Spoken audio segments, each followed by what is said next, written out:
unapologetic atheist interracial couple's progressive response to the fucking internet. Hello and welcome to Unapologetics, the unapologetic progressive skeptic's response to the fucking internet. I'm Brently. And I'm Nikki. And we're here. We are, after a bit of a break. Yeah. We were off for about a month. Mm-hmm. Because the thing is, when you do a podcast with your partner, when you both have shit going on, it's kind of just like a no-show zone. Well, when one of you has shit going on, it affects both of you. That's what I meant. Yeah. And so that's exactly what happened because we moved. We did. Because we bought a house. Yay. We'll see. Yeah, I don't know. It seems kind of scary so far, honestly. I don't know. We'll see. Like, this shit is suspect, and I'm ready for the bottom to fall out, and this is not a sustainable way to house an entire society. No, definitely not. But yeah, we'll probably do a Patreon episode where we go into detail about, like, how fucking yucky that process is. Yeah. And, we gotta do better. Anyway, we are back now from a new studio. Yeah. Thank you, patrons, for all that you do. We took those proceeds and we have reinvested in some new equipment. So we may sound weird for a couple weeks while we figure everything out. This is our, inaugural. Yeah. Inaugural. That's right. Inaugural. You can't say it. That's inaugural show since building a new studio. So we'll see how it goes. Yeah. Let's see. Headlines? Yeah, let's hop into some headlines. Cool. Unapologetics. Headlines. All right, so headlines. So, Kamala Harris. Kamala, that's what I was thinking to say when I said what I was thinking. You're disrespectful. Kamala. Yeah, you think of it like the actual comma. Oh. Yeah. But that's spelled with a C. That messes it all up in my head. I can't do it. Well, luckily, she's such a big deal now that all of our autocorrects should be on point now. Right. Yeah, that's true. A Biden-Harris ticket. Yeah, that's interesting. What's happening. Okay. I think it's awesome. Mm-hmm. I mean, I'm obviously proud to be in a party that will have, she's not the first woman running for vice president, but she may be the first black woman. That I don't think so. know. We did have, what's her name? I used to love her too, and now I can't think of her name. Tina Fey did the impression of her. She ran for vice president. Sarah Palin? Sarah Palin, yeah. Oh, yeah, no, I don't mean, there's been Democratic women, too, who have been vice president picks before. Oh, really? Oh. I'm thinking of Geraldine Ferraro, but there hasn't been, I don't think there's been a black woman who's been selected as VP before. Not that I can So, that's interesting. And yes, she's black, y'all. She's black. She's black and she's Indian. And she's has some Jamaican ancestry too. But she's black. Like, I don't understand why white people don't get this. Like, we don't listen.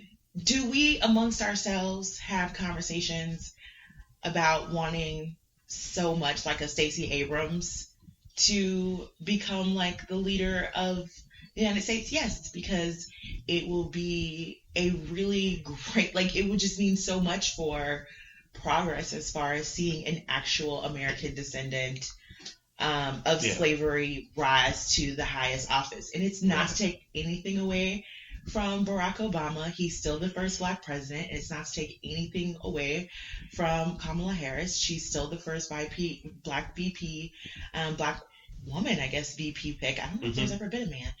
I can't think. No, I I don't know. Wow, I don't know. I have to check on that. I have no idea. And she would certainly be the first Black woman VP if she were to win. But I think there's just something to say about wanting someone from a certain experience rising to the top, because it would mean a whole lot. But we still celebrate, and we still have these sort of open borders of like multiple experiences count. As Black, like absolutely. Blackness is, it's not as it's not as monolithic as a lot of folks think it is. I know, yeah. And it's not even like it's so much more varied. Like we live like here in Florida, it is. I mean, I have Haitian people in my family. I have Jamaican people in my family. I have Trinidadian folks in my family. Like, it is not at all about it all being like everyone was, a descendant of slavery. Like, It's not even about that. Like, we all have somewhat of a shared experience because we have either a phenotype or a cultural, acknowledgement of Blackness. So we don't need to do all this gatekeeping. Yeah, exactly. I mean, and also, I mean, even if you weren't, even if your great grandparents, weren't slaves or whatever, like since the 60s, white people still have managed to push back everything and do whatever they can to disenfranchise folks and keep them from being able to obtain the things that are so common for white people. They see Black people trying to succeed in any way, shape, or form, and they're doing whatever they can to keep them pushed down. She still experienced all of that. Yes. You know what I mean? So it's like, I don't know, it's like weird to just be like, oh, well, if your great-grandparents weren't slaves, then you don't get to say you're Black. It's like, what the fuck, man? That's really weird. Because there's still a shared experience there. That is, the experience of racism and the systemic racism that still is going on in our culture right now. And it's not to say that there aren't some Black folks who reject that and don't want to have anything to do with that. Fair enough, but I'm not one of them. And there's some chatter that Kamala used to not identify and whatnot, but I'm not going to police that shit. Well, she used to identify as biracial, not necessarily say she was Black or, but to me, I'm just like, listen, Kamala looks like a Black lady. I know. And also is a member of the AKAs, which is like so Black. Like, what's that the AKA? Yes, that's one of the Divine Nine, which is the original group of Black sororities and fraternities. It's a very big deal amongst Black folks. And I was going to say, it almost sounded like what you were just, like, the names of them just, like, made me think that you were talking about, like, the hitman from John Wick or something. Close. Like the order of Close. We have to watch Spike Lee's School Days is it's not, like, 100% about it, but it's like an homage to the Greek system, the Black Greek system, and it's interesting. And we also something we haven't done that we need to do is watch through a different world, because that is one of the best Black sitcoms. Not even just I'm just qualifying it because I'm not qualifying it. I'm just describing it using Black as an adjective, not like a like qualifier of like this is only Black sitcoms, period, that have ever existed. It's just some of the best moments of television ever have happened on a different world, and we need to share it. It's just it's amazing. You're gonna love it, and you're gonna learn so much because I don't think you were allowed to watch like Thursday night TV on NBC. No, not really. Growing up. I think I could watch that one because my mom loved the Cosbys. So the fact that it was a spin-off of the Cosbys, because they had family values. I'm doing quotations for all the A different world? No, I mean, I don't know, but the fact that it's a spin-off of the Cosbys, I think would have settled. But do you remember emotions. it? No, I don't. I mean, I watched a couple episodes. I do remember seeing a couple episodes. Oh, okay. When you were like a kid? Yeah, because I feel like there was a couple on that like Martin and stuff like that was on. I did watch a lot of Martin. Wait, that was much later, but that was much later. You. Oh, okay. So, and a different network, but I got you. Yeah, I can't remember. Now exactly. Brent's just like listening to black sitcoms, y'all. Yeah. The Will Smith Show. That's what we call it. It's Will Smith. That's the name of the show. That's the name. Okay. Okay, Nobody called it. We're just gonna move on. But anyway, yes, Kamala is black, and yeah, I just think it's a good ticket. You know, I think he could have gone with worse choices, and I think that I'm a little confused on who the fuck's gonna be the Attorney General, though. The Jeffersons. That's another one that comes.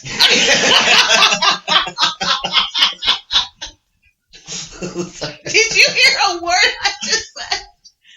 No, what? You were going. You go ahead. You were saying. I said, I mean, based on, you know, her performance as far as, you know, questions and stuff at hearings in the Senate. Yeah, she seemed like she. Okay, I'm done with you now. I'm done. All right, I'm sorry. I'm done with you now. It's because I knew that's what you were doing. I just knew it. I was like, that's why I couldn't get my train of thought, because I'm like, this motherfucker's going to interrupt me again with another show. Anyway, but good job though with Moesha. That was legit. That was solid. Anyway, so I just thought she would be a really great choice for Attorney General, but yeah, it turns out this isn't like fantasy football, so right. I can't just be like, you know, well, Kamala's seated in my Attorney General / you know, no, if she gets this pass, I win. I know, right? Like, what would you win? I can check that off on my board. Oh my God, I get it. Like fantasy if cabinet. you get, I don't even remember when the cabinet is usually announced, but I think it's before. Now, it depends on the seat, whether it's before or after the inauguration. But I was going to say it'd be really great to, like, if you win, you get, like, a trip to inauguration or something. Yeah. That'd be a really good, like, nerd game. So what happens when you win fantasy football? I don't know. Do they have to pay money? Like, I assume there's money a part of it, because why would anyone... I mean, if I were to base it on the league that FX show about a fantasy football league. Oh yeah, the show. I guess it's for a trophy and bragging rights, but that show was completely absurd. So I'm hesitant to base it on reality anyway. Right. So I would hope money, because it seems like it's time intensive. So I hope you get something out of it in the end. I don't know. This seems so I don't know. I'm not into sports at all, so I have no idea what the appeal is. You know, to even be able to talk about it. But if y'all want to let me know, just tell me, you know, maybe reach out, tell me how it works, how much money you've made. Yes. You make money. Tell us. I don't know, I'm just saying. Tell us everything about fantasy football, even though we can just Google it and read a wiki. So I guess it's going to be an exciting election. I think that this is going to, like, rev some people up, because I can already see, like, people are getting excited about what the debates are going to look like, and making jokes about Vice President Pence, since he can't be alone with single women. That's true. They both get up at the debate stage, and he'd be like, excuse me, I have to leave. Mother has to stand directly next to me. Ugh, that's so gross. Why does he call it that? Can I tell you? It is the grossest shit. And then especially when they have, like, that deep, deep Southern accent. So it's like, mother. Really? Cause it's funny, because my first thought was Norman Bates. Mother. Ew. Don't want to upset mother. That's very formal. Excuse me. The hard ER on the mother transformed over to the hard ER on my former. Sorry, y'all. My brain's working in mysterious ways. Mm-hmm. So, speaking of elections, I guess we should celebrate, because some progressives won some seats, won some primaries, and the squad won their primaries as well. Nice. So, big up to progressives in Congress. We out here. Yeah. We representing. I mean, this is how we're going to have to do it. it's little by little with this. With progressiveness. I hope not. I really hope that, like, this ticket, whatever we know about Biden and Kamala in the past, I just hope they wake up and stand up to the moment and do what needs to be done.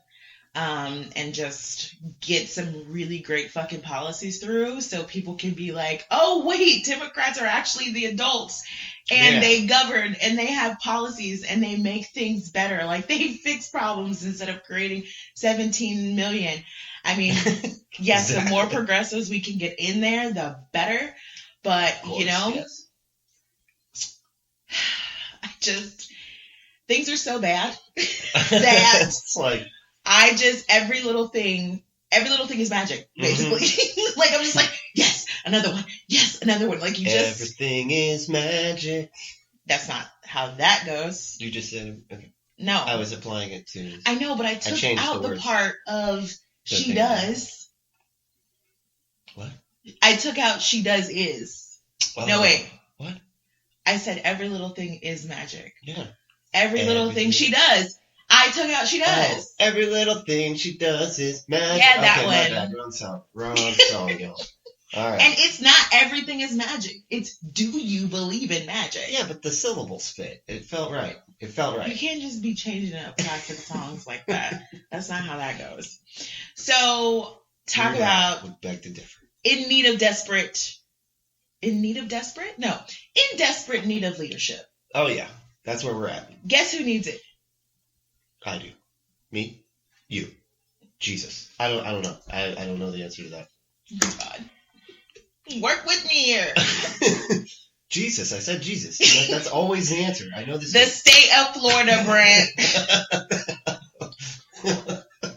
Y'all, there's no point in, like, having a script anymore. It's just, there's no point. Anyway. I can't stick to a script. No, you can't. Like, Florida's on fucking fire, y'all. Yep. Yeah, it is. Like, Florida is in COVID fire. In addition to DeSantis basically doing nothing, allowing complete pandemonium. Mm-hmm. I read today, the sheriff's office right outside of Ocala has decided to make masks banned. Yeah, you heard that right.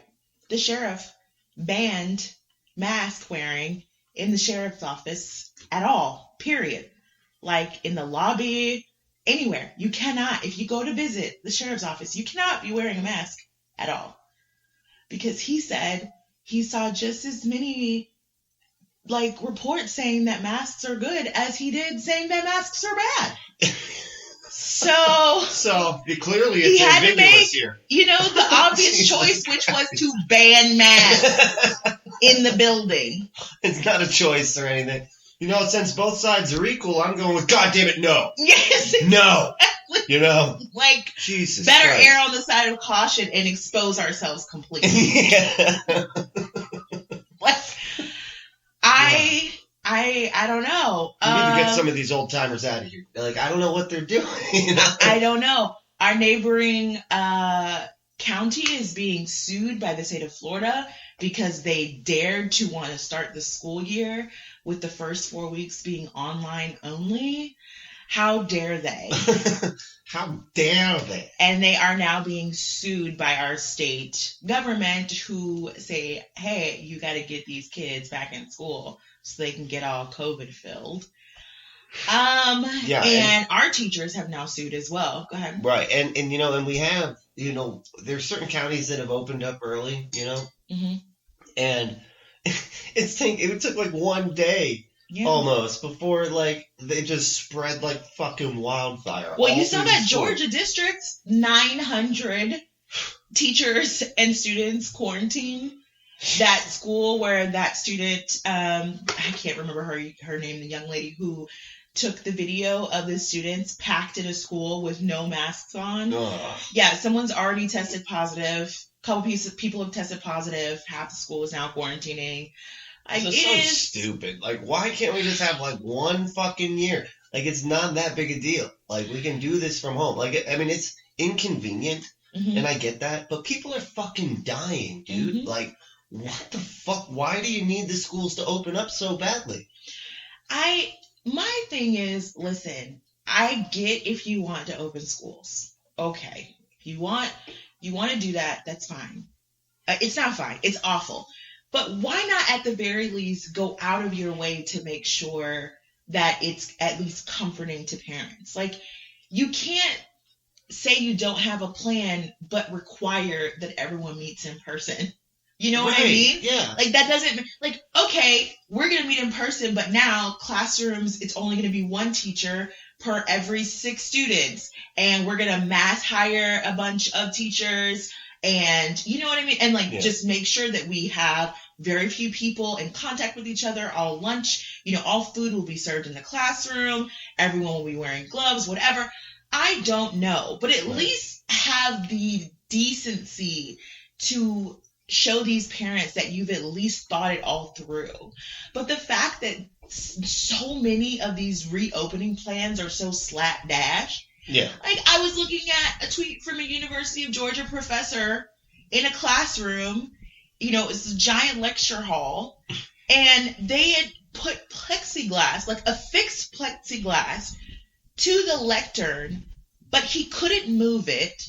And he was over 6 feet tall, and it was like under his chest. Like spitting over the fucking thing. And it's made in a lecture hall where he's gonna have to projectile speak, right. And and so that's the kind of stuff right there. It's like, yes, very good idea to maybe put plexiglass, but then why not put it through the entire 25-foot lectern instead of like only 2 feet of it? And then why not make it adjustable? Because people are different heights. Yeah. Like, nobody in the committee meeting thought of this? Right. What's lectern? Oh, so a lectern. So, basically a pulpit. Like, how the podium? thing, a podium. Yes. Oh, okay. But instead of it just being, think of it as a whole table across a room. Oh. And then a lectern, like the actual podium part is usually in the middle. And it's usually like affixed to the floor. So you can't move it. Like, it's just very stable. It's like this big giant thing. And you need it because they have projectors and stuff like that, and they have all those gadgets and stuff for their down there. Exactly. Yeah. Okay. So, all right. yeah. I got you. And that's the part that's really frustrating, right? Like the fact that not only are they forcing everyone to do something that is incredibly dangerous and should not be necessary, but they also are showing over and over again how little thought has gone into the process. Right. Yeah. And it really is. And a lot of it, from what I understand, is just being pushed back on like principals, and they're like, hey, we need this, this, and this to be able to do this. And they're like, you can't have any of that. Just figure it out. Wow. And they're like, what? Like, we need extra stuff, in order, because of the thing, the fucking virus, Mm-hmm. We need more people cleaning. We need a lot of shields, I call them blast shields. It's a blast. Yes. When it comes out. So we need those. And they won't, they're given like so much, but it's not enough, and everybody knows it, and everybody's just supposed to basically say, lie and say that we are taking care of these things, even though we're not and can't, because of the resources that we don't fucking have. Correct. And of course, these districts, like you say, don't have the resources. Largely, the states don't have the resources. I mean, when you look at the COVID map, the vast majority of the cases are in these formerly Confederate states, and we ain't got no money. Florida does okay, but we haven't had as much tourism this year. No. Like, shit's bad. Oh, yeah. Nobody has the money to do what is necessary. The federal government needs to give it to us, but unfortunately, the Republicans have decided that, they're not going to do anything. And so Trump is, wrote some executive orders that we probably won't be able to do shit with. No. And it hasn't been solved. Democrats passed the HEROES Act, May 26th or some shit like that? Yeah. May 26th. It's August. It's August, and the Republicans are still fighting They're so Yeah, funny. they pushed it back, and then they basically stopped it, right? Mitch McConnell stopped it, right? And then now Trump's like writing an executive order to act like he's doing the same shit, right? Yes, but Sort of. he's not. No, he's not doing anything, And though. It's like most of that shit... he's stopping the actual stuff from being done so that he can appear to get something done. Correct. Yeah, it's crazy. He loves to take credit for shit that is useless. Like, bruh, this ain't gonna help nobody. And a lot of this stuff is just like suggestions. Like, states, you should really think about doing this. And the states are like, we're broke. Like, Yeah, we're we need relying on you to fucking- give people the extra $600. Like, what are you talking about? Right? What is the point of the federal government, man? Like, with you people. You know, increasingly, I wonder what the answer to that question is to them. Right? Well, I mean, they're like... Besides to loot it, I guess. Yeah, I mean, they're going to be like, we're going to be a federal government that is basic. We're not a federal government. Like, we're going to basically stop all the things that a federal government can do. Correct. Because we don't like the federal government, even though we're in control of it. Yes. Like, we hate the government that we're looting and that we think you all should just reflexively love because, yeah, rah, America. Yeah, states' rights. States' rights. Listen, it is very hard to keep up with all of these, like, the morals are so roaming. Oh, like, yeah, they move all they over are the place. just really flexible. Yeah. Along with their logic. Logic is very flexible. You know, there might be a strong correlation. Well, oh, yeah, maybe. Maybe. Maybe it's just whatever they want at the time. They have to figure out an argument for it. And so it ends up impaling itself on other arguments later that they hadn't really thought about. That sounds about right. Yeah. So speaking of flexible, slippery morals, let's talk about Jerry Falwell Jr. What a swell guy. What an I feel unemployed guy. I feel like that's what like most people at his school like say about him. You know, they're like, "Oh, so what do you think about Jerry? How's he? He's swell. He's swell. Swell guy. So you can't really say, no, he's a dick. Yeah, he's terrible, but you don't want to say, no, he's great. Yeah, he actually sell it. So you do the halfway point. Can I say, I think you should bring back swell in an ironic way. I think you can get away with it. Yeah, maybe. Okay, so let's talk about it. Liberty University. Yeah. In Lynchburg, Virginia. Is it really? It's really named Lynchburg? Yeah, it's named Lynchburg. Fuck. So listen, Jerry Falwell Jr. It was the head. What chancellor, president, one of those of Liberty University, and unbeknownst to me, Liberty actually has a very sizable black student population. Did you know that? Oh yeah, really? Yes. I know, right? So apparently they've been trying to build up their sports programs. Whoa. So they've been intaking a shit ton of black students and giving them like full rides and shit. Knocking on doors with flyers and stuff, probably. Well, We'll give recruiting. you a full scholarship. Recruiting. Yeah. Like full on NCAA, we want to be like a part of the big, like the SEC, like the whole thing. Like they were trying to become like a big football school, which is honestly brilliant, because if you become a big football school in Virginia, you're going to be basically insulated from every fucking thing. Like you really are. You just, that's true. You get to kind of do whatever the fuck you want to do because it becomes so, just endemic to the entire community. You know what I mean? Yeah. I've seen Varsity Blues. I get it. That is definitely true life. True to life. Absolutely. So of course, once the Black Lives Matter protest started, he, had lots of words to say about how it was a terrible organization. He was tweeting racist shit, and basically a bunch of black student athletes were like, okay, peace out, we're gone, which led to a Blexit, basically. Yes. Blexit. Which is... Got it. You got it. Black folks exiting. Well, black exit, but yes. Gotcha. Correct. And, he was already under fire for this because in addition to all the other shit that he has gotten into in the past year. I just feel like it's been a Jerry Falwell Jr. bonanza. Yeah. Like, we should have known Every as soon day. as 2020 started with all these Jerry Falwell Jr. like headlines that we were already on a path. Right. Yeah, just go to the Friendly Atheist Blog and look at, like, the little number of articles they have in parentheses at the bottom. Like, hey, you want more Jericho? Here's, like, 2 billion fucking articles. Correct.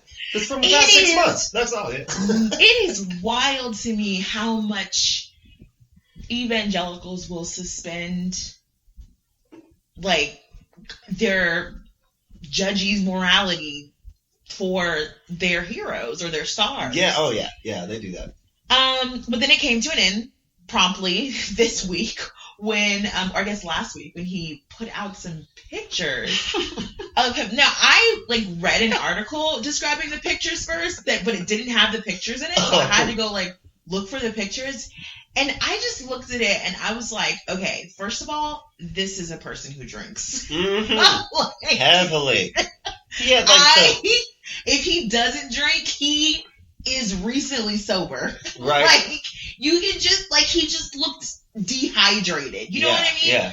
Yeah, So, but anyway, and he even looks if you red. say, okay, no, he's totally, that's totally brown water in that Scotch glass. That looks like a Scotch glass. With no bubbles. Yeah, like, it's totally brown water. It's like, why? It's a prop from a movie set. Okay? Why would you have a picture like that with your pants open? What is that? Check it out. Thanksgiving. I don't know. You're someone's dad. Like, you're someone's, like, you're an adult's dad. Right. What the fuck were you thinking? And you're an evangelical. And you're the head of, like, a church and a fucking school. What is wrong with you? I don't know, but I'm pretty sure, like, I kept seeing that picture. I'm like, who the fuck is this guy with his underpants out? That's how I say it, underpants out. Yes. And I was, like, scrolling through, and I was like, oh, fuck, that is, he just looks so puffy and He fucking, does. I was like, I didn't even recognize him, you know? Listen. And red. He looked like he had either just been, like, gotten, like, a major sunburn, or he got the flush. He got the fucking drunk flush, you know, which is a thing. And that like, I start drinking at 10:30 a.m. look. Yeah. Like, I've literally been sitting on this boat all day doing nothing but day drinking and not drinking any kind of hydration at all. Right. Yes. Oh, my goodness. So he has been removed. The board met and basically decided, listen, we've tried for a while. And also, it was interesting because professors even were coming out and being like, listen, y'all, the board needs, like, y'all need to meet, because I can't, like, actually show my head, like, raise my head up high knowing that he's our leader. But I guess I'm just like, this is always going to happen. Yeah. I mean, not always, but it's like, how many times do these, like, grifters need to be shown for who they are for people to stop deifying human beings? And how many times do they have to fall before people, like, start to get that all of this shit's just a big grift? Like, every time people use these tactics, it's more than likely a fucking grift. Why do they keep on to lost that one too. Shit. Okay, on to the next one. Let's go. No, this one's real. No, this guy's good. Okay. He's good. Fuck. He dropped two. All right. The kicker. Oh my God. I totally forgot to include. The kicker is he was doing all this shit from a yacht. Like, what is that? That's it. I do not understand the blatant, like, engagement with, like, opulent material goods as an evangelical. It just feels so antithetical to exactly. Jesus Christ. Like, be happy and be poor and suffer. I'm going to be on my yacht. Yeah. You know, drinking my brown water. Playing some kind of games where my pants are unbuttoned and someone else is taking the picture. Right. With my wife, who's pants are out as well. Let's pose like this, guys. This will be funny. It'll be a good one. I'm like, how coked out are you?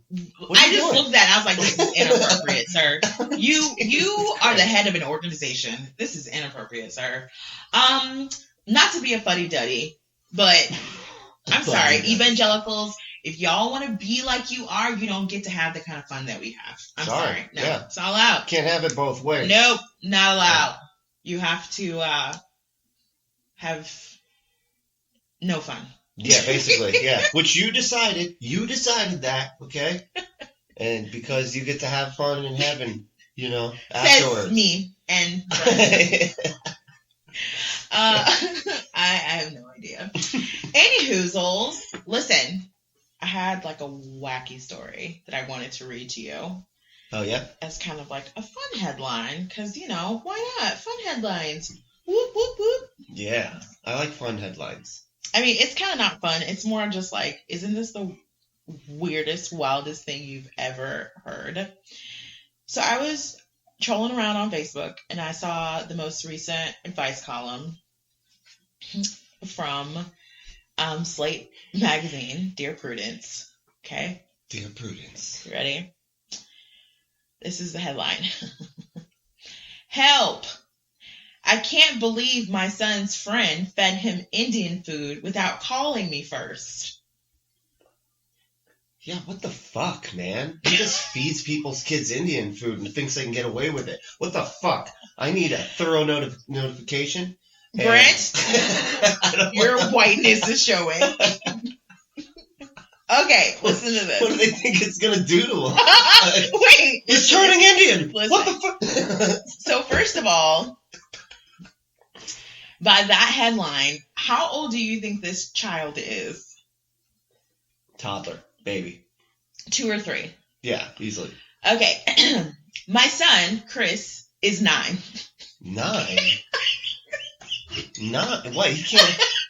When's the cut? Okay, what's the age limit for you got alcohol is 21. When is Indian food? Where does that line up in that? See, but I already have a problem with everything you just said. Hold on, listen to this, right? Jesus Christ. We let Chris have dinner at their place the other night since both boys were having a great time together. When we came to pick up Chris, Neil's mom recounted to me how much chicken curry and lentils and vegetables Chris ate. I couldn't believe that they served my son spicy curries without even calling to ask us if that would be okay. I was taken aback and gently mentioned that spicy foods can be hard on small tummies, but it didn't seem to register. Thankfully, Chris didn't get sick. Listen. Nothing happened, but I felt like it just needed an article. Yes, but listen. My wife says to drop it because my conversation will look racial in nature and to only let the boys play at our place. Please help.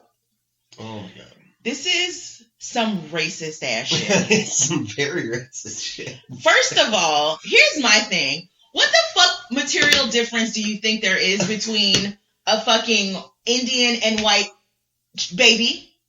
Please tell me.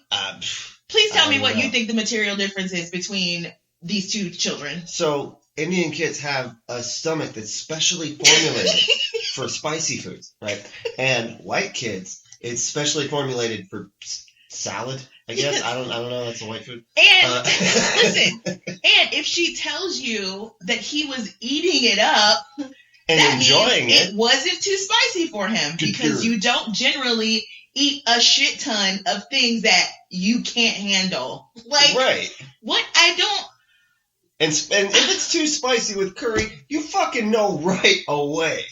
And right the thing away. is, a 9-year-old knows what they can't eat. A 9-year-old knows if they have problems. Like, they I would hope by now they would understand, like, oh no, I can't eat dairy. Or, oh no, you better tell your fucking child all of that. Like, listen. I can see them coming home to the babysitter who's got the fucking Taco Bell bags. Like, is this a fire sauce? Is this a fire sauce? God damn it! What did I told you to call me. Call me.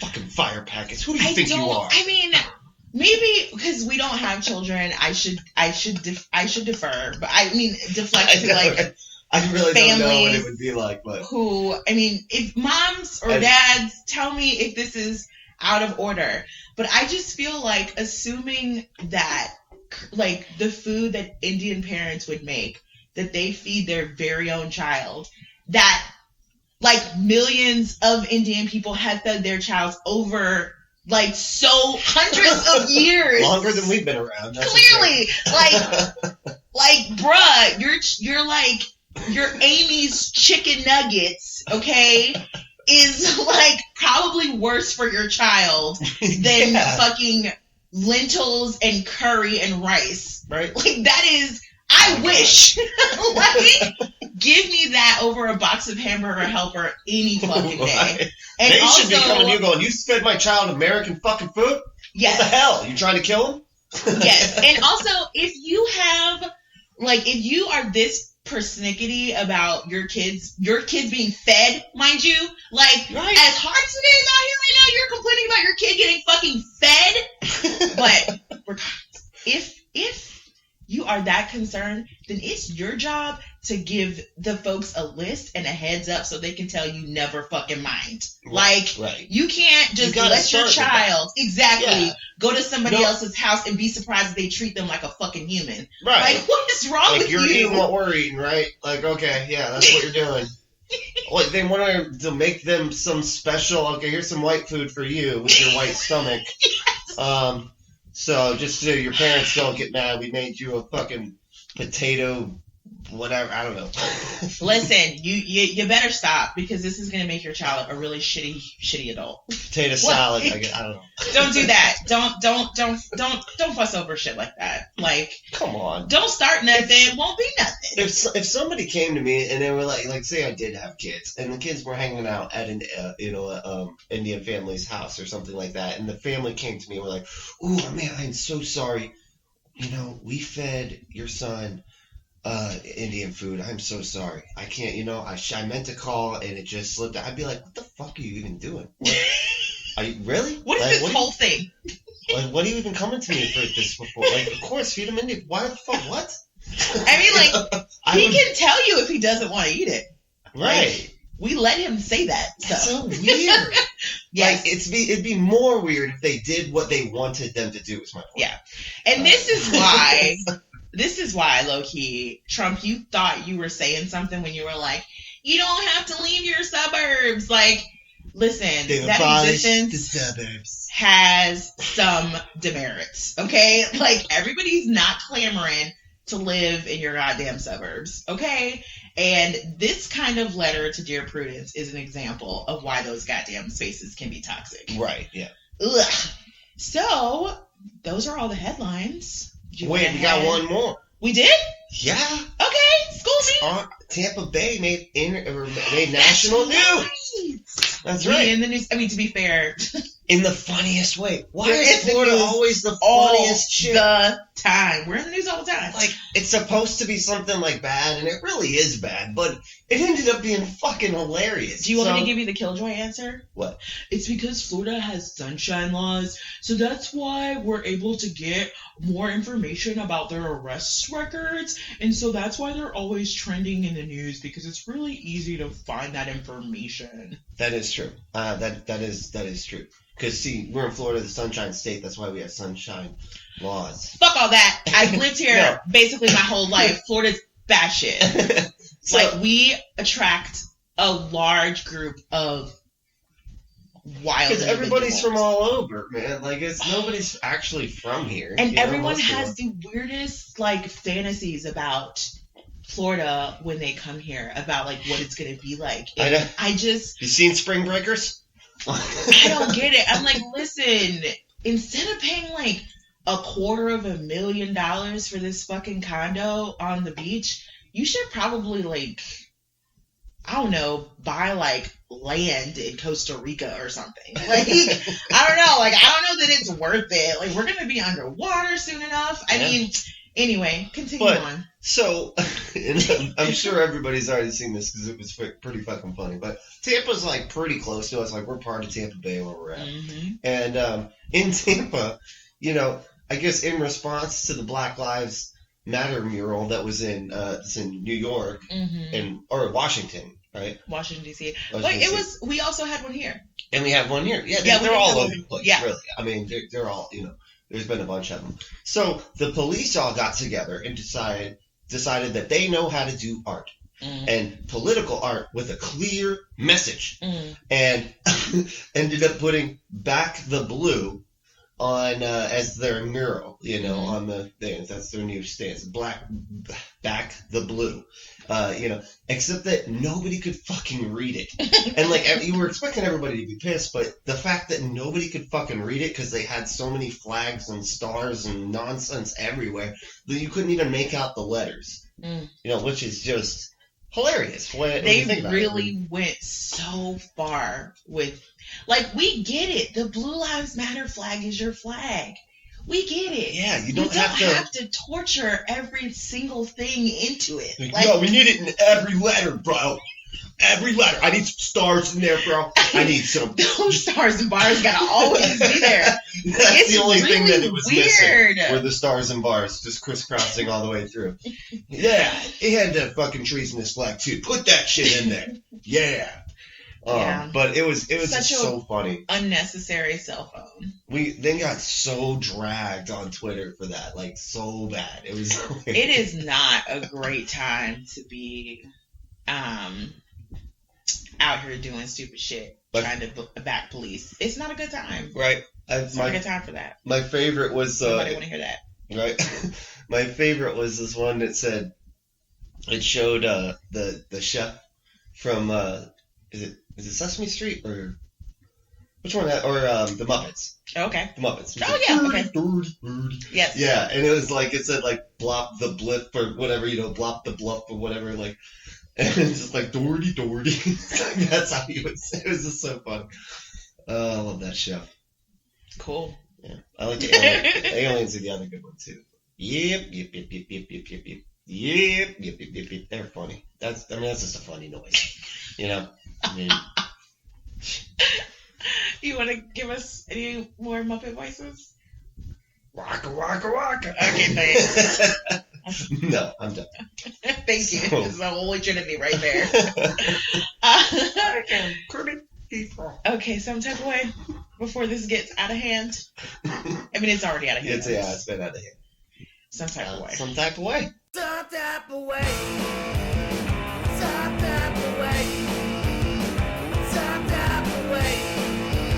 Yeah. It's a fucking motherfucker, man. You fucking feel some type of way.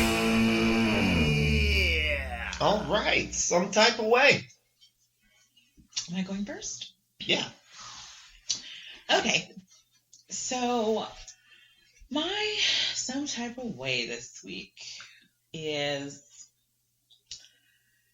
listen, sometimes I feel like no one is listening, right? So the 1619 Project came out over a year ago.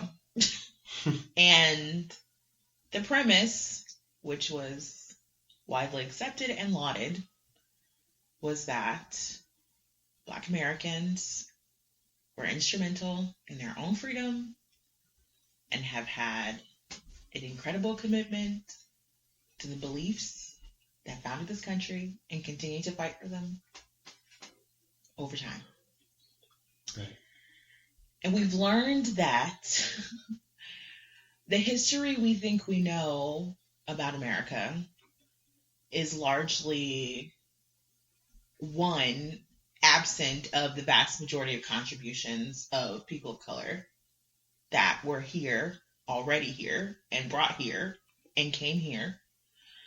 But also propaganda for folks that we should probably be rethinking about our valorization of them. Now, this is not going to be a giant long talk on Confederate monuments, because I think that's just look over here bullshit question. Because the answer is easy. Get rid of all the fucking Confederates. Add a shit ton of context to the quote unquote founding fathers and put them consistently next to people who were around alive at the same time that they were, that fought against or had like other, like were abolitionists. It's truly that simple. And let's celebrate the people who at the time believed in this shit. Let's put up more statues of John Brown. Let's put up more statues of fucking Frederick Douglass. Frederick Douglass every fucking where. Frederick Douglass was a fucking founding father. Put him on everything. Ida B. Wells, put her fucking everywhere. Like, we have no shortage of heroes to venerate in this country. But when you keep making it this narrow thing of, well, we have to celebrate our founding, okay, but we can also celebrate all the other things too. And we can celebrate the things that are maybe not as morally fucked up. Right. It's really not that hard. Yeah, let's just make it bigger. And we can crowd out the bad shit. And you can add context to things. You know what I mean? It's like, yeah, they did a cool thing when they wrote their Constitution and all that, but they also had some problems. You know what I mean? Like, yeah. But they're like, no, you can't talk about the problems, just the good things. They're perfect. Yeah, they're perfect, you have to erase all of those things, and it's just, it's not okay. But it's also not okay to just, like, sometimes things are complicated. Right. And we as a society need to start dealing with that. And we need to start, we got to start. Because we can't do this all good, all bad bullshit, because humans rarely are. Like, we have to have a shared idea of what it means to be a great American hero, or change that moniker at all. Maybe that's not what it needs to be. Maybe this just needs to be, pivotal Americans throughout time or something like that. Right. And then some of them get like elevated statuses. I don't know, but I just know this doesn't have to be that difficult. Right. Like, really, mostly if we just crowd out the bad with a shit ton more good and add a shit ton more context and just get rid of the obvious bad, we could probably reach a pretty good agreement on that. Oh, yeah. Yeah, I agree. The thing that I do have an issue with, though, is, listen, if you don't agree, that's fine. I get it. You don't agree. But this almost, like, need to, what's the word? Teach Black people and pat Black people on the head for being a good Black activist or a good, supporter of Black, civil rights or whatever. So we had being peaceful and being supportive. Pretty much. People. Yeah. So we had, John Lewis passed, and it was an amazing funeral. And, I just think we should stop inviting Bill Clinton to shit. Yeah. Probably do that. Like, I just feel like we've reached a point where, we've come fully, I mean, it was not hidden, obviously, but I think we thought he was necessary for wins, and so there was this need to tolerate, but it's not that way anymore. Like, we don't need him at all. Like, he can just go now. Yeah, he can be gone. Stop. Like, I think Representative John Lewis, wanted him to speak. Oh, really? But I can't imagine that he knew that he was going to speak on Stokely Carmichael.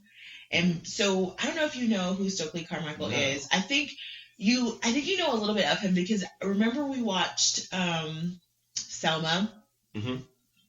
And they kind of did that thing of like there's two different leadership styles. Well, Stokely Carmichael was like the younger guy who seemed to be more radical than Martin Luther King Jr.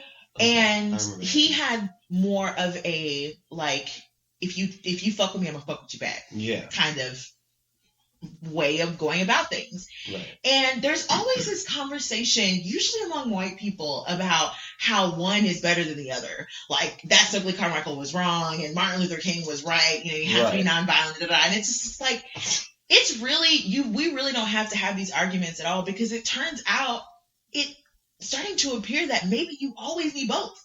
Like, maybe both work depending on what's happening at the time. Like, who knows? But it's not really something that you really need to be harping on over and over and over again. Just deal with the activists as they are now. Right. Come to the table and talk to them about what they want now. Why do we constantly have to be patted on the head for, like, you being a good protester, or no, you're being a bad protester? Yeah. And I find that in the midst of all that, right? So you have Fox News, Brian Kilmeade and that, group of robots talking about, the 60s activists were so much better because they were better behaved. Meanwhile, tons of activists were dying, except for that Malcolm murdered. Except for that fucking Malcolm X. And people were being harassed and businesses were being burned down and this. I'm just like, what 60s is he talking about? This is propaganda, bro. Yeah. This is propaganda. You're talking about something that wasn't even real. What you're remembering is selective and has been smoothed over into this nice little capsule of propaganda over time. And they also basically, they put on this thing where they're like, if you do it nicely and you promote nice things, nothing bad's going to happen to you and you're going to succeed. Just like Martin. Oh, shit. See, if I keep following it to its logical conclusion. Well, that was just... There's some bad apples, okay? There was just a couple bad apples, that's There's all. Always something. Jesus Christ. My some type of way is basically, if you are going out of your way and doing what seems like ridiculous shit that you would never do in any other circumstance to discredit Black Lives Matter or, talk about Black Lives Matter, you have a bigger problem, and it may not be with police brutality. I mean, you might need to think it through. Because, if you're doing shit like sharing videos of white people being killed by the police to shut up Black people, that is fucked up. That is a level of fucked up that you really need to examine. That is not okay. Sharing acts of violence, mind you, Black Lives Matter wants to also stop, because no one ever said that the benefits of what Black Lives Matter wants is solely for Black people, okay? That is not what's happening in these streets at all. Obviously. Right. But it's if you're doing things like that, that is a problem. If you're more concerned that a founder of Black Lives Matter is a trained Marxist as opposed to the litany of identified libertarians sitting in our Congress right now, making sure that the people who will be evicted, the people who've lost their health insurance, the people who have no job to go to, don't get the help that they need. You really should be more concerned about those folks. They are actually affecting your daily lived life, and you really think the threat is someone who is organizing and identifying with the workers? Someone who thinks about the workers first? Someone who just hasn't accepted that there always needs to be a compromise between corporate and the workers? That's your concern? That is ridiculous. If you're saying crazy bullshit the activists of the 60s were so well behaved compared to the activists today, that is patronizing, ridiculous, and you need to self-examine. None of these arguments work out in any way, shape, or form. And then, if you're like Ben Shapiro and saying things like, it must be the fathers. It has to be the absence of fathers. The absence of fathers is the reason for everything, even though, absence of fathers is something that happens across lots of groups and countries and everything. But, okay. Especially under a certain poverty line in a capitalistic country. But, yeah. And they're not ready for that. No. Because they can't even handle trained Marxists. They're not ready for that. Oh, yeah. See, now you done got me off the goddamn point. Trying to add a little. What was I talking about, boo? It's because they're blaming the problem on missing fathers. Yeah. Okay. the same. Yeah. Charlie Kirk did the same thing in a video. I was going to do a breakdown of that, but He did. yeah, Wow. they all share arguments. It's all the same fucking argument. Popular. And they don't ever like explain the argument any further. They're just like, it's because they don't have dads. Like, I'm not going to explain how I know that's the case or anything. I'm just going to assert that as reality and truth.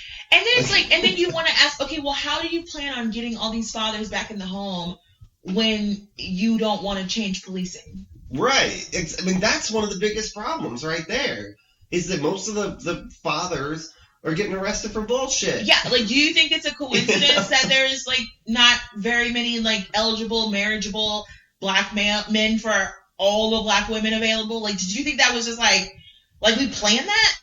Yeah. Like, we did that on purpose? They think it's a fundamental, like, problem with black culture that, like, black people just happen to break up all the time. I'm like, that's black people do that. And it explains the generations of poverty, because... Yeah, because then they can then do the reverse engineering of, like, because that's a cause. I mean, that's caused by the poverty, but they're acting like it causes it makes no sense, because if you flip it and you say, okay, we have a shit ton of mass shootings. All the mass shootings done by white dudes.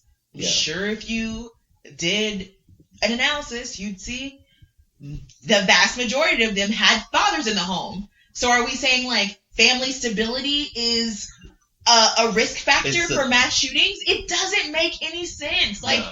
It's not even compelling, let alone enough for you to completely turn off your ears and not even listen to the people that you spend your lifetime separating from. Right. And the fact, like you said, like, they're trying to separate from, they're not trying to listen to anyone.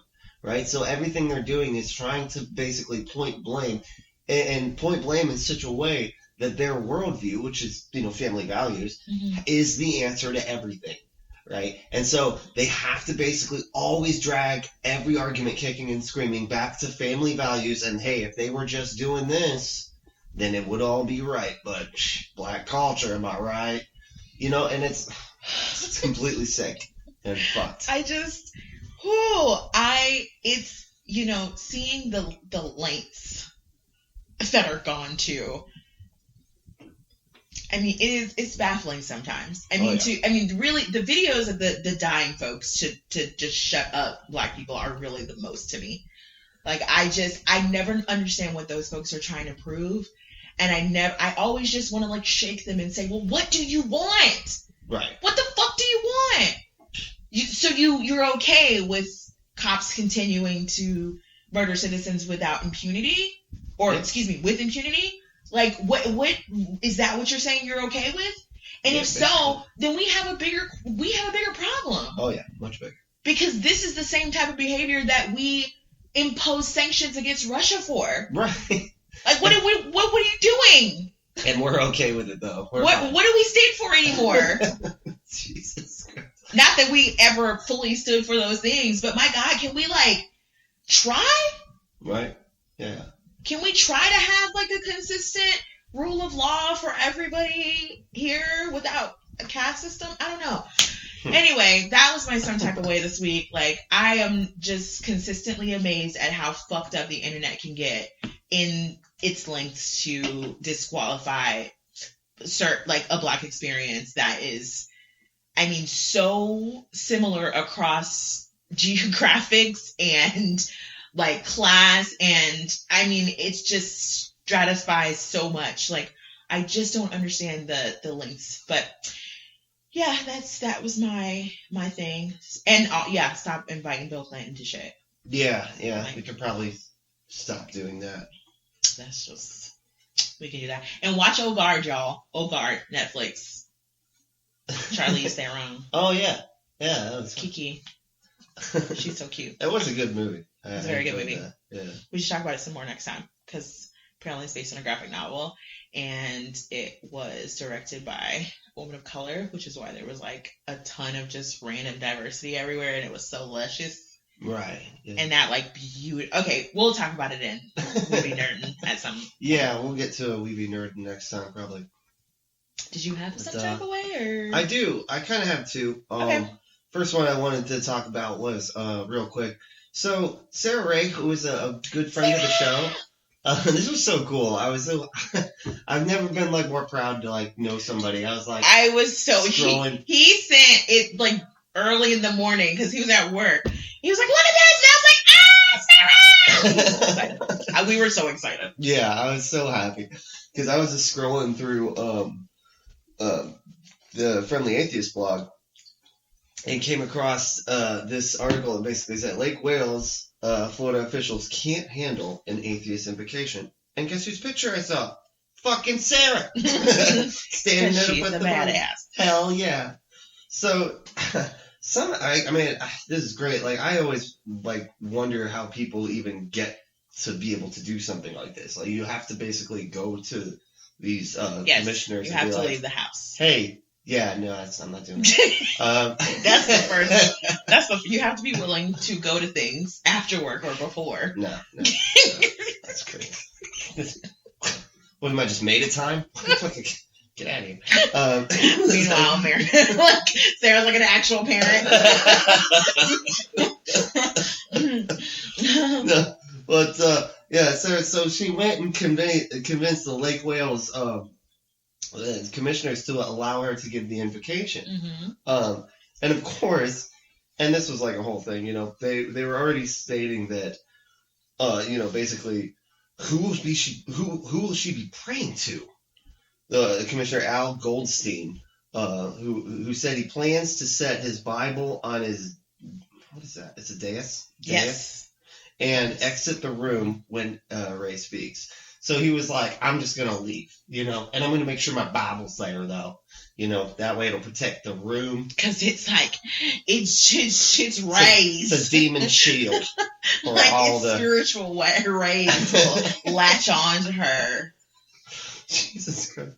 And, but they did. It was like, Al Goldstein and, there was one more. And they both, like, basically walked out of the room while she was giving her invocation. And we're the snowflakes. Right. We're the illiberal ones. And he was saying that he wants to contact a lawyer because it's not legal. Oh my God. Bruh. I can't even watch an update on, like, Nancy Pelosi can't even give us an update on what's going on in the fucking house without talking about how Catholic she is. Like, we endure so much fucking religion constantly. Right. But you can't. But a non-religious person speaking before, you know, in a Lake Wales event like that. Like we cannot attend anything without not being not being represented.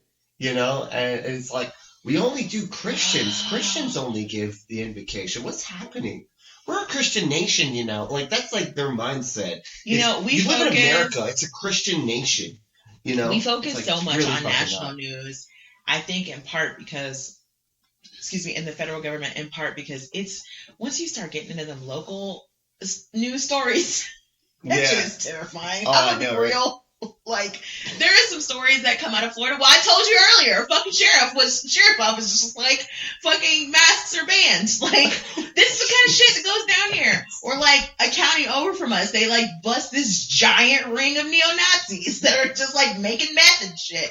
Like oh my God, like we just have a lot going on. Dude, Nazis love meth. I mean, it's their thing. You know, it's like that's just. It fits the best, I think, with their ideology. It's fucking terrifying. It seems. I was reading a story about a woman who like gouged her eyes out while she was high, and they had to. So she got like prosthetic eyes. What? Yeah, she had a really bad trip. Or is that a trip or a high? I mean, I don't know. I guess if you take enough the speed like that, you can trip out. I don't know, but super paranoid. That seems scary. Yeah, but listen, trucks should be legal. With that, the other thing I just wanted to bring up, and I kind of want to just get some of your thoughts on this. Right? Okay. And that's mostly what I was because I really wanted to talk about the Sarah story briefly because we have to give a shout out to Sarah because she's fucking awesome. Mm-hmm. And a patron of the show, too. Yes. That's right. So, So that's super fucking cool. Yeah, she's doing a real fucking work out there. For real. But the other thing I did want to talk about briefly was that I hear this phrase that we need to beat bad ideas with better ideas. A lot. I hear this a lot. You know, and while I get the concept, you know, of like beating bad ideas with better ideas, like you want, you know, I mean, that's how you want to do it. You want to be able to formulate an argument and think that the argumentation works, that there is some efficacy to this process and this you know, way that we do these things. And so it's like, but at what point do we get to say that a bad idea has been beaten? You know, when does that get to happen? And then we can not have the debate anymore. Isn't that the fucking point? Right? I mean, I think it largely depends on how much power you have.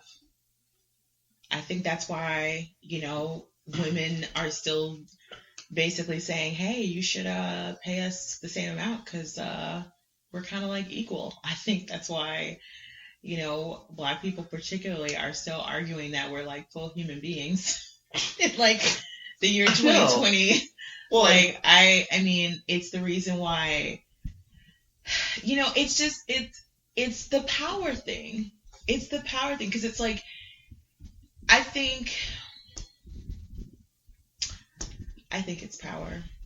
What do you think? But yeah, I mean, I guess, except that I feel like, yeah, I mean, the power thing definitely plays a major part in this. But at the same time, it's like, if people still feel validated in their arguments and act like they're on equal footing with the opposition, you know, and we're talking about, you know, we're debating people's fucking humanity here a lot of times, you know, and they feel like they're on equal footing with us, you know, and they just keep on making the same arguments over and over. You know what I mean? Like, it's just anybody can just make these arguments and just keep doing it and acting like they're on equal footing. What's the fucking point after a while? Like, and don't get me wrong, please. I fucking love debate. Like, debate's one of my favorite things. I watch. It's basically it's football for me. Like, that's what I yell at the TV screen for. This debate. God, true. That's very good. That's insightful, honey. Spot on. Nail on the head. I fucking love it because I get to hear all the different arguments. I get to hear all the different sides. I get to hear the way that people frame different arguments and use these cool metaphors and think about things in different lights. And it's just so fun to me. And I feel like I learn so much. But does it work? That's my question. When does it actually work? Because I feel like if it worked, you know, then the God ideas would be the bad ideas that we're not discussing anymore. You know, the racist ideas would be the ideas that we're not discussing anymore because we already beat those like 60 years ago. You know what I mean? Like, so I was just, I don't know. I just wanted to bring that up to see what you thought about it. Like I said, I think it largely depends on who has the power and who has the ability to make what they believe is the better idea normalized, you know, because like you can look at trickle down economics. Like, look how long that was normalized. It's just like, of course that's the way it goes. And you know, we see obviously that's not at all the case. The idea of like, oh, well, we can't have high taxes because it will you know, disincentivize making shit. And it's like, do we know that to be the case? Like, do we really know that to be the case? And do we know it to be the case enough to allow the level of income inequality to continue to persist in the way that it does? Because I think, like, if they tax them, they're all going to be like, all right, that's it. I'm packing up my factories and going to Russia. You know? Like, they're going to love that. Actually, Shit, they might. No, the Russians will eat them alive. Oh my god, American oligarchs are so soft. So I think it's about the power. I mean, I think too, the Consensus is what I did a post about this on Facebook, and I was told consensus, sort of like a national consensus was like. I don't think there are national consensus, because if you agree that there's certain things, I guess there's a consensus on. Like I would agree that there's a consensus in the U.S. that most Americans believe that abortion should be legal with restrictions, as opposed to unrestricted access to abortion. But I would say the vast majorities of like what our government should be focused on doing and what its purpose is and what we want to believe in and actually do as a society. I don't know that we have a consensus on that, because so many different groups are just silenced. Right. Well, and part of me wants to agree with that, to be, as like when he was saying that, like it made me think for a minute, and I was thinking about how when I was younger, how unacceptable being gay was, and how it was okay to not accept anybody that was gay, like more so than I would say today, right? Mm-hmm. And so in that regard, I kind of feel like I that would be part of the efficacy of it, but I don't know if that's caused by debate or caused by the movement and the people with power, like you said, having loved ones, it makes them change their mind. Because that's usually all it takes is a little fucking empathy. Yeah. So is it the arguments, or is it the empathy that's almost forced upon them? You know what I mean? Because of someone they care about coming out to them. I see what you're saying. I guess it would be hard to tease out how much the actual art of debating makes a difference. I mean, I don't know how much. I guess it's good to have, okay, we could say a modern version of that would be, because first we have to think of the sample size, right? Like, it can't just be atheists who like debating shows, because that's like a drop in the bucket, right? That's not gonna work. But let's say we can extrapolate it to like CNN panels where they have a Republican and a Democrat and then the anchor. And I don't know that those are very convincing. I think those are largely, just for show, and people who are Democrat are going to believe the Democrat, and people who are Republican are going to believe the Republican. Now, I may be, now I may be just being cynical, but I truly believe like part of the reason there's a consensus on gay marriage now is because a lot of really powerful people came out in support of it and put money and support behind it. Now, why? Why did they do that? Is it because they heard the arguments? I see what you're saying. Is it because they heard the arguments, or is it more like a personal thing, or was it cultural? Right. That's my question. Could it have been all of them? I'm not saying we have to answer this question. I'm just saying that is the question I'm putting forth. I think it depends on the thing. Effective? I think it depends on the thing. I think because like Voting Rights Act. Right. It was helpful that it had a powerful, the voting rights, the civil rights, movement had a powerful leader in Martin Luther King Jr. and a bunch of other people that were involved as well. And so seeing him debate and do his speeches and all that certainly, I'm sure, moved people and was helpful. But you can't take that, it wouldn't have been as impactful without Lyndon B. Johnson doing everything he needed to do to pass the policy that actually made it law. Right. And having a lot of famous people basically come behind it and be like, hey, we need to do this. Probably help too. And here's why. Exactly. I'm going to tell you exactly what the So I think and culturally too, and also seeing, when you think culturally, seeing them cross the Edmund Pettus Bridge and all the violence that they were met with, that swayed a lot of people, because then it became super real, and that wasn't a debate. That wasn't even words. That was just images. Yeah, they were just. But it was there were images that almost forced that empathy out of you. You know what I mean? That basically cut to your heart, like, holy shit, I can't believe they're doing this to these people. Yeah. This is awful. I think the exercise of debate, and having debates like intelligence squared debates and things of that nature is always a part of our culture and something that should continue. But I do think we need to start elevating the debate, because I don't know, I just don't think it's compelling. And I hate to keep coming back to this example, but I don't think it's compelling to have someone, who believes in race science, or like, that fatherlessness is the reason for Chicago. Like, I don't know how helpful that is, because you just end up in a situation where two people are talking against each other with, one person is living in a world where the facts aren't reality, right, and one person is living in the reality. Yeah. And so it becomes just kind of this exercise in, look how out of touch this person is. Right.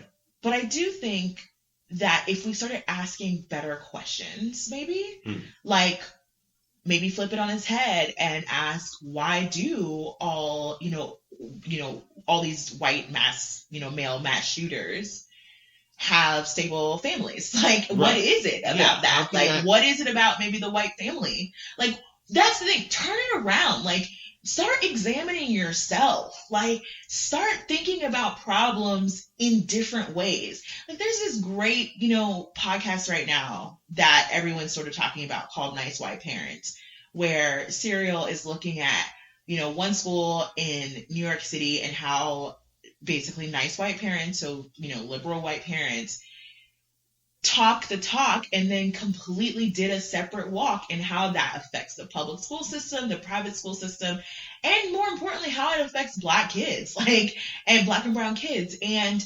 white kids for that matter, because it affected everybody. Like, seriously, like it is like, it's amazing to me, and it's interesting to see her look at it from that angle, to say, what if it's never been the Black and brown kids? I mean, we've been talking about that this whole time, but it's like, what if it's never been that? Like, what if it's always been, we have fucked up the public school system because the way we've used it has made it completely ineffectual for a group of folks at the expense, extremely effectual for one group at the expense of another group.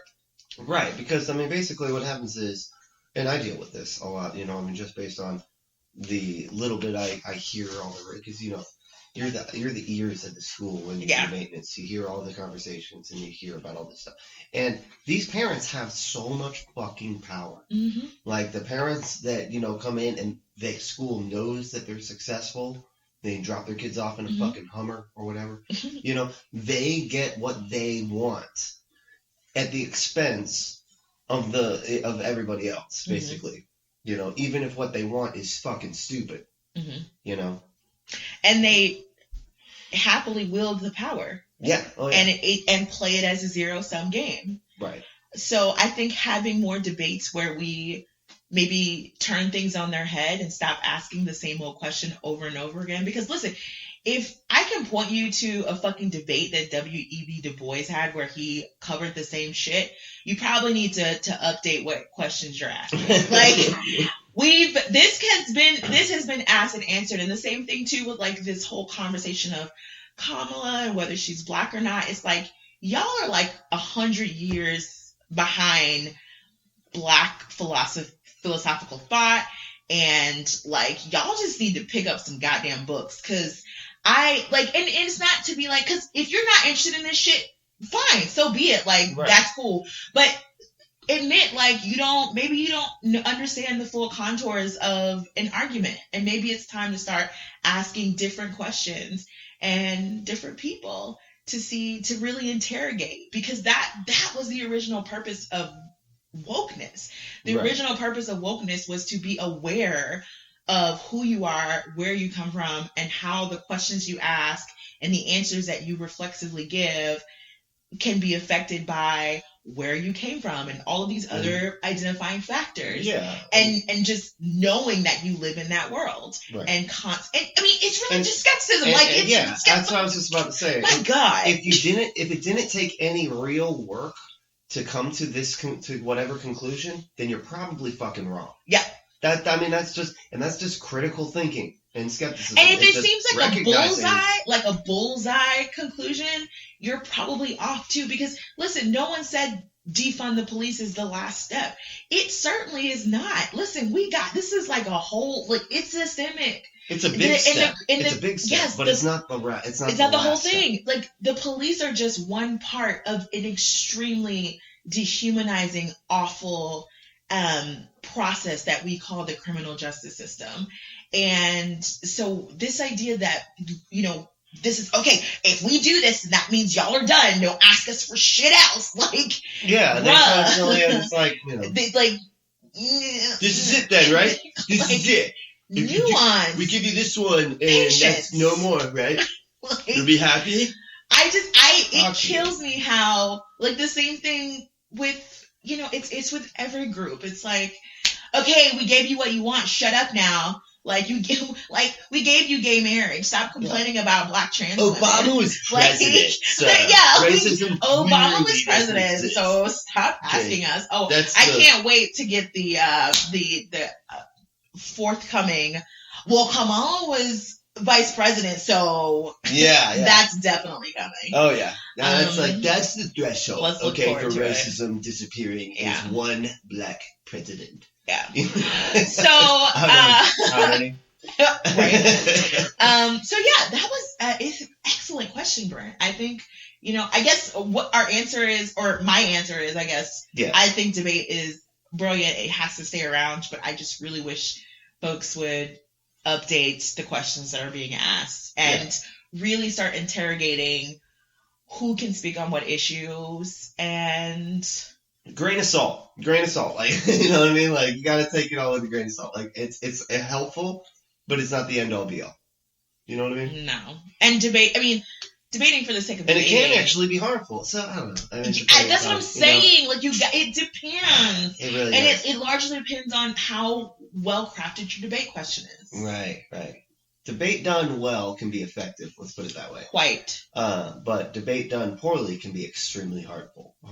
Yes, but we're still waiting on those better ideas. But that's the thing about better ideas. There always are better ideas. They're here. We already got them. They just say, we lost. Let's go reword the same fucking argument and come back. But see, that's why I'm a progressive, because we'll do a better idea and then realize, oh shit, we can make that better. Let's keep doing that. That's how you, like, that's why I'm a progressive. Yeah. We just want to make things better. That's it. Because that's for me, being a human, that's a part of that. Yeah. I don't know. I feel like that's progress. I love it. I mean, not all progress is great progress, obviously, but for the most part, I feel like the more we move towards a world in which people don't have to depend on markets for their, like, housing and healthcare and education, the better off we'll all be. Yeah, in a world where we actually call a problem an actual fucking problem, and don't try to be like, well, here's why this isn't an actual problem, so that we can be regressive and keep doing things the way we've been doing them, and you just need to Yeah, like, it's no problem that, you know, the guy who owns the company that's literally bringing our democracy down from within is worth $100 billion. That's no big deal. That's normal. Stunning. That's definitely that's supposed to happen in the human history. Nikki, like, looked at me that day, said, like, it's now worth $100 billion. Nikki just looked at me like she had fucking just. My heart sank. My heart just sank, and I stared at Brent into his eyes so deeply. Because holy fuck, we're fucked. Like, that's all I could think. In my head, I was like, yeah, I get it. Okay, this man is worth $100 billion. I did not know Mark Zuckerberg was worth that much. Right? Yeah. I really did not. I thought he was worth like 20 or 30 billion, which is still an absurd amount. But $100 billion, and before anyone fucking says, but it's not all liquid, it's not like it's all just sitting in a bank. Fuck you. Like, that's beside the point. That is, it's disgusting. It's money. It's disgusting. And then we have our Treasury Secretary being like, no, we can't send people, another $600 a week because some of these people won't want to work. Right? Yeah. Oh my God, that fucking pissed me off. But no, when it comes to the money, though, I got to say real quick, When it comes to the money like that, when it gets up in the billions like that, it's almost like me with astrophysics. Like, or, you know, and it's this way it's like, oh, 2 billion suns can actually fit inside this plate. Like, I can't fucking do that in my brain. What? I don't know what the fuck. How can I even think of that? That doesn't help me at all. We're just, like, get to like 20 and 30 billion. Like, I don't fucking know what this I was is anymore. educated Like, in America. You think I just know how big the sun is? Off the top, off rip, nah. It's like, that doesn't work. So everything's so huge that every like size just loses meaning after that. Like you're just like, yeah, it's big. Okay, it's fucking big. Yeah, this is. It's a lot. This Whatever. is a wild time to be alive. 100 billion, sure. So awesome, some type of way. That was awesome. So Patreon patrons. Excuse me. Thank you so much for all that you do. We definitely got some content coming for you. Oh yeah, we soon. got a big drop coming soon, real soon too. So yeah, look out for that. I'm not gonna tell you what it is, but it's pretty fucking awesome. Yeah, I have to say, yes. It is pretty amazing. So yeah, look for that. We will see y'all back soon. Remember to reach out to us if you want to via email. Well, actually, I'm telling you to. I'm demanding that you reach out to us. Reach out, goddammit! Reach out and touch me. No. Reach out and touch me. I think it's Faith. What? Reach out and touch Faith.